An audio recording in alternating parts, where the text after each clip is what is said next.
최근에 이제 그 리사 제노바라는 분이 계신데 이분이 또 신경과학 박사예요. 기억과 이제 뭐 이런 망각에 대한 책을 많이 쓰시는데 이분이 이제 테드라는 토크가 있잖아요. 강연 시리즈. 네. 거기 나와서 이제 한 것인데 거기 보면 이런 만약 당신이 85세까지 살아 있다면 둘 중에 하나다. 알츠하이머거나 그러니까 치매거나 아니면 그를 돌보는 사람일 것이다.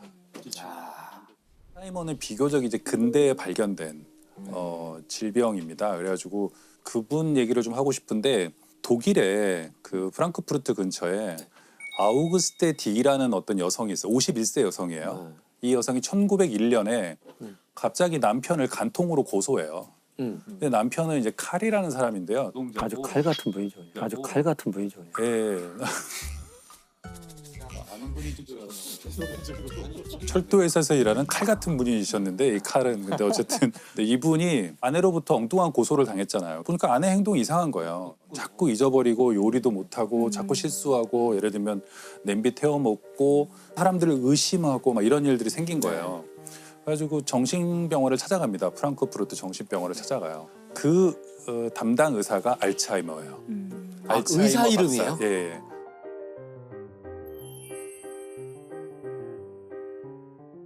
그래서 알츠하이머 박사가 이 사람을 이제 진찰하기 시작했는데 처음 왔을 때 알츠하이머 박사하고 문답을 하거든요. 뭐 지금 뭐 드세요? 그러면 예를 들어 밤을 먹고 있는데도 뭐 시금치라고 말한다거나 계속 질문하는데 6번째 줄 가면은 이분이 굉장히 중요한 말을 해요. 저는 저 자신을 잃어버렸어요. 이렇게 얘기해요. 그 뒤로 계속 그 말을 해요. 나는 나 자신을 잃어버렸다고.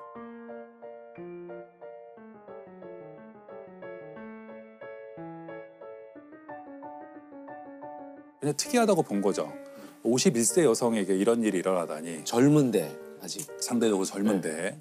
그래가지고는 뭐 계속 자기 이제 연구하고 관찰하고 진찰을 하고 있었는데 이제 이 병원이 비싼 거예요. 노동자 그 가정에서는. 남편이 이제 뭐 집도 팔고 뭐 이렇게 해갖고 입원비를 대려고 노력하다가 계속 끝이 없잖아요. 네. 이 병은. 그래서 이제 그만 퇴원시키겠다 그러니까 알츠하이머 박사가 우리 병원에서 책임을 질 테니까 대신에 사망한 뒤에 뇌를 우리 쪽에 기증해 달라. 이제 계속해서 치료를 하죠. 치료하고 관찰하지만 나중에는 뭐 굉장히 심해져요. 예를 들면 대소변도 못 가리고 막 심해져서 불과 한 56세쯤 되면 사망을 합니다. 네. 그래서 뇌를 부검하게 되고 해 보니까 상대적으로 젊은 사람에 대해서 볼 수 없는 현상들이 막 발견. 뇌가 일단 그냥 쪼그라들어 있어요. 정상적으로 이런 노화를 겪은 뇌와 알츠하이머를 겪은 뇌를 보면 확연히 달라요.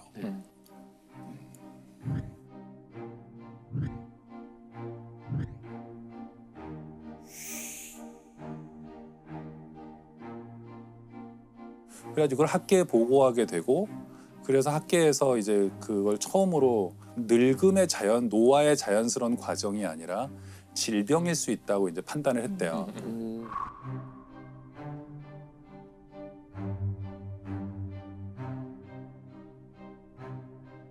알츠하이머와 치매는 동의어인가요? 아니에요. 근데 지금 알츠하이머는 이 디멘시아의 대부분을 차지하는 빈도를 갖는 한 파트예요. 그러니까 술 많이 먹어서도 치매가 올 수 올 있는 수 있고 거잖아요. 교통사고로도 올 수 있고 혈관 뭐 뇌졸중으로도 올 수도 있고 여러 가지 있어요. 디멘시아 증상을 보이는 것 중에 대부분이 노인성에서는 알츠하이머 디멘시아 이렇게 되는데 왜 아직까지 그 말씀하신 대로 본질적인 진보가 이루어지지 않은 건가요? 알츠하이머 관련해서. 실은 이건 나이를 먹으면서 세포는 재생도 되고 네. 또 파괴도 되고 그러잖아요. 실은. 근데 유일하게 신경세포는 재생이 안 돼요.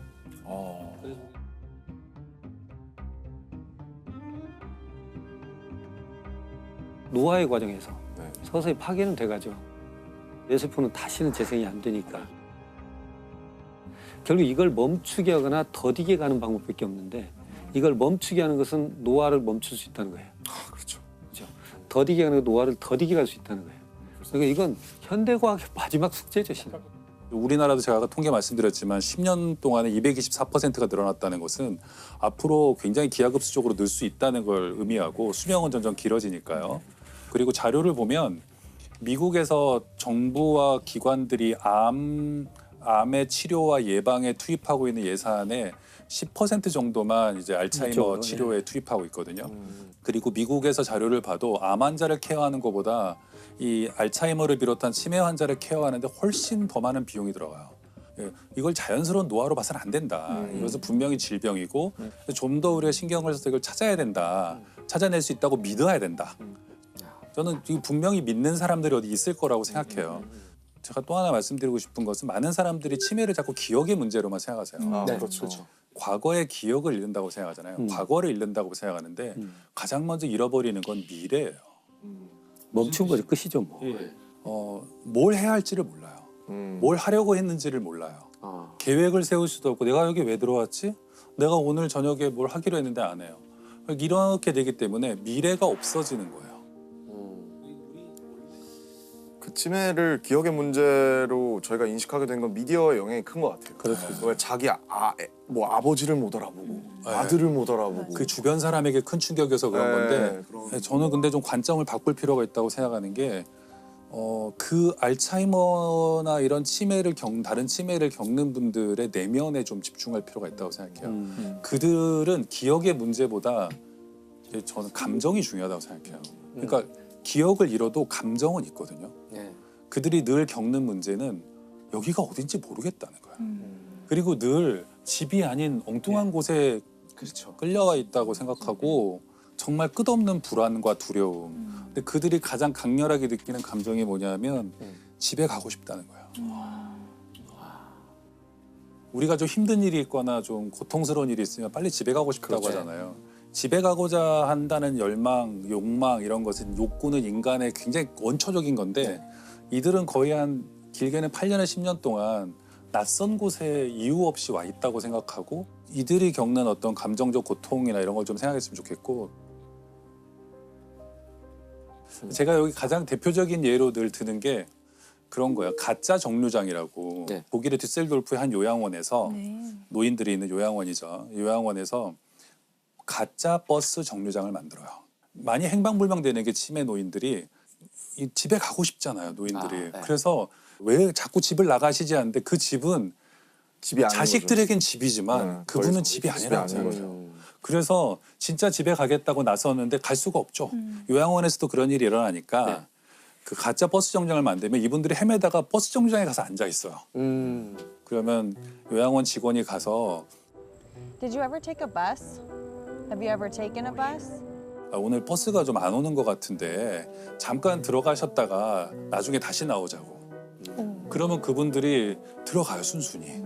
일단 한번 가려고는 했잖아요 집에. 네네. 그리고 왜 나왔는지도 좀 잊어버린 분들이 많이 있고 돌아가서 주무시는 거예요. 이게 굉장히 성공적이었던 거예요. 그래서 유럽 전역의 이 그 시니어 요양원들에 이게 생겼어요.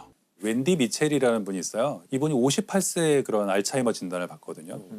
근데 이분처럼 이렇게 그 나이에 그런 진단을 받는 분은 많은데 이분이 특이한 점은 그때부터 블로그를 만들고 자기가 겪은 일을 다 쓰기 시작했어요.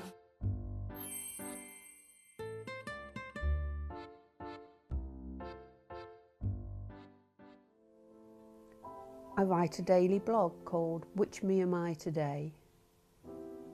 As my memory fails me more, so the blog has become a place where I can save all those special memories of events, thoughts and feelings.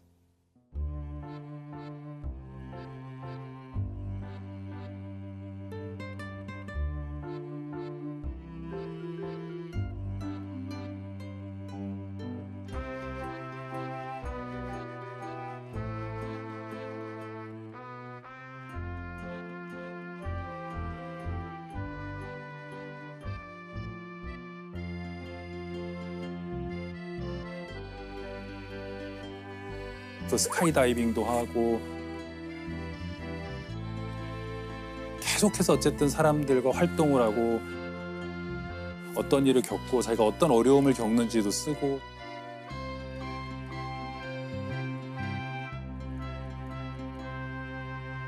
막 이러면서 책을 벌써 2권이나 내셨어요. 대단한 집념이시네요. 예, 그분 책을 보면 알 수 있어요. 우리가 알츠하이머 진단을 받은 사람들이 에겐 단계가 있고 그리고 어떤 단계에서는 어느 정도 기능을 충분히 할 수 있고 감정이 살아있다. 그리고 어쩌면 감정은 굉장히 우리가 그들이 감정을 표현하지 못하는 어떤 단계를 지나서도 남아있을 것이라고 추정할 수 있어요. 그 블로그는 계속되고 있는 건가요? 지금도 살아 계세요. 아직 살아 계시고 나중에 뭐 알츠하이머 무슨 협회 뭐 이런 데서도 굉장히 중요한 역할을 하고 계세요. 자폐의 역사도 보면 제가 의학사 읽는 거 좋아한다 그랬잖아요. 근데 자폐의 역사도 보면 어느 시점이 되면 자폐인들이 스스로에 대해서 발언하기 시작하거든요. 우리도 감정이 있고 우리도 권리가 있다면서 쓰기 시작하면서 많은 게 바뀌거든요. 네. 근데 알츠하이머나 이 치매는 이상하게 그런 사람들이 별로 없었어요. 그런 글이 많지 않은 이유가 처음에는 본인이 잘 부정하려고 할 것 같아요. 아 그럼요. 본인이 그 병에 네. 그럴 것 같아요. 상태가 심하지 않을 때는. 내가 설마 알츠하이머겠어? 약간 좀 깜빡깜빡하는 거지? 뭐 이렇게 생각해서 상당히 진행이 될 때까지 인정하지 않으려고 하지 않을까. 그 의학사를 이렇게 보면요. 환자들도 굉장히 중요한 환자들이 꽤 있습니다. 그래서 보면은 자기 병과 맞서 싸우고 그걸 기록하고 세상에 알리고. 근데 이분은 제일 먼저 이제 딸이 둘이 있는데 딸들을 내보내요 집에서. 자기 혼자 이제 살기로 하고 거기에 맞춰서 삶을 이렇게 조직하고. 굉장히 어려운 일이었을 것 같은데. 예, 보통은 이제 의지하려고 하는데 그러면서 이 자기가 이걸 기록하는 게 중요한 의미가 있다고 생각해요. 그래서 자기들도 아까 말씀드린 것처럼 감정을 가지고 있고 삶이 계속되고 있다. 우리가 이제 암에 걸린 분들도 자기가 암에 걸렸다는 얘기를 주위에 안 알리려고 하는 게 그때부터 모든 정체성이 지워져요. 그렇죠, 그렇죠. 네. 암 걸리신 분이 이렇게 되는 거예요. 암 환자 중에 하나. 암 환자 중에 하나예요. 그냥 이분이 뭘 하든 간에 맞아요, 맞아요. 이게 그 사람의 모든 정체성을 형성하는데 더더군다나 불치병인 알츠하이머 같은 경우에 이제 그 사람은 아무것도 할 수 없는 사람 이렇게 보기 때문에 자기의 존엄을 지키기 위해서 글을 쓰기 시작한 거예요. 아, 너무 전사시네요, 진짜. 많은 경우 인간들이 글을 쓰는 어떤 이유는 극한 상황에서 자기 존엄을 지키기 위해서 쓰는 거거든요. 내가 인간이라는 걸 알리기 위해서 글을 쓰는 거예요. 안내 일기도 생각나고. 그렇죠. 예.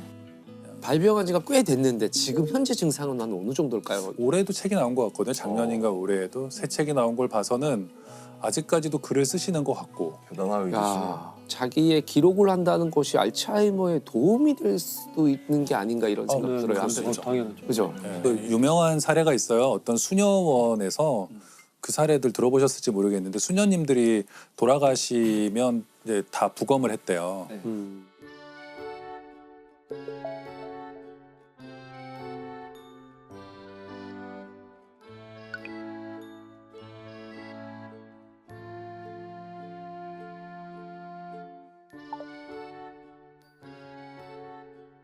굉장히 많은 수녀님들이 멀쩡해 보이셨던 수녀님들이 이제 뇌를 열어보니까 거기에는 알츠하이머가 진행되고 있는 분들이 꽤 많았대요. 그랬는데 그럼 이분들은 왜 기도문 같은 것도 잘 외우시고 식사하시는데 문제도 없고 그러다가 돌아가셨지 봤더니 그러니까 뇌라는 게 아까 말씀하신 것처럼 이호 선생님 말씀하신 것처럼 신경세포가 죽기는 하지만 우회로를 계속 찾거든요. 그래서 우리가 이렇게 뇌에 어떤 스트로크나 충격을 받더라도 처음에는 뭐 기억을 못 하더라도 복원하잖아요. 뇌가 다른 경로로 신경세포들이 뉴런들이 이어지는데 뭐 어떻게 복원하게 됐나 이제 가설이죠. 아직 정확한 원인은 모르니까. 그러니까 활발한 사회활동. 수녀원이라는 데가 사회활동을 안 할 수가 없잖아요. 그리고 밥도 같이 먹어야 되고 혼자 늦잠 잘 수도 없고. 늦잠 잘 수 없고 휴식적인 생활을 해야 되고 대화를 해야 되고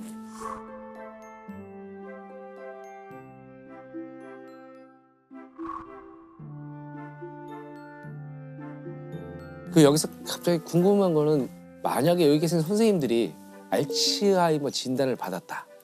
그렇게 가정해 봤을 때 가장 먼저 하실 일이 뭘까요? 어떤 걸 할 것 같으세요? 저는 일기는 아니지만 기록을 남길 것 같은데, 그러니까 전 옛날에 이 목 디스크가 한번 와가지고 한 1년 가까이 고생한 적이 있었어요. 그때 보니까 이게 아픈 통증이 언제나 오는 것도 아니고 왔다 갔다 하기도 하고 어떤 상황에 따라 달라지기도 하고 해서 이거를 이제 기록을 남기겠다는 생각을 해서 통증을 이제 0부터 10까지 정량화한 다음에 오늘은 통증이 5인데 뭐 이렇고 웬디? 아니 그러니까 물리학스럽네요. 관찰하셨어요. 이게 진짜 아프면은 자기가 어떻게든 길을 찾아야 되거든요. 이거 오랫동안 썼더니 나중에는 이제 이 기록에 의해서 패턴이 보이니까 네. 그 예측 가능해지면 좀 덜 두려워져요 사람이. 예. 그래서 이제 어떤 그런 기록을 남길 것 같아요. 유호 교수님께서 말씀하신 대로 저는 뭐 이렇게 이제 알츠하이머가 됐던 뭐가 됐던 결국 어떤 이별이라는 개념이죠. 저의 상황에서 그런 때는 남겨진 사람한테 저희 부존재가 어떤 짐이 되지 않도록 그런 것만 리스트를 좀 해서 놓고 그 다음부터는 이제 편안하게 그냥 오는 대로 맡아버릴 것 같아요. 네, 저는 사과를 할 것 같아요.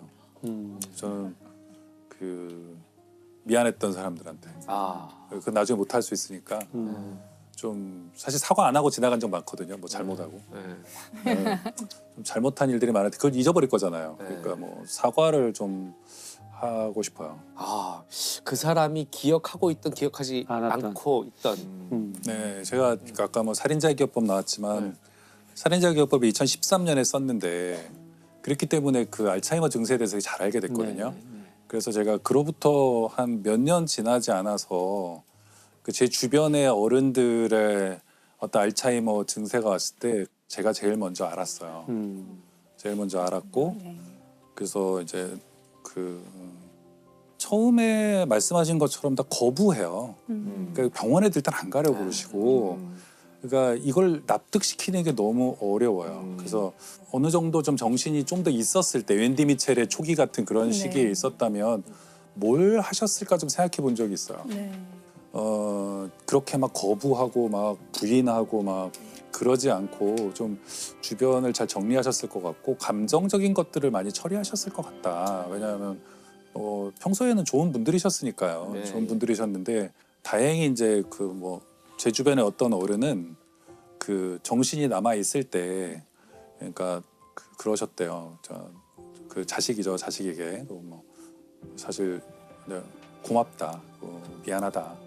네가 참 애썼다. 그런 말을 남기시고 돌아가셨는데 근데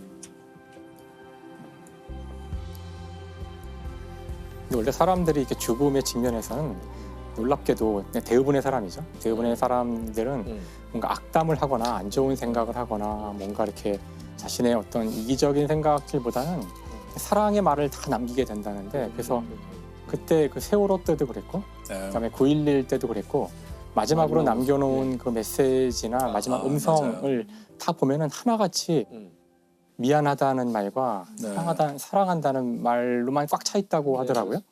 그러니까 이게 참 인간이 참 뻔한 말이지만 평소에 하면 얼마나 좋겠어요.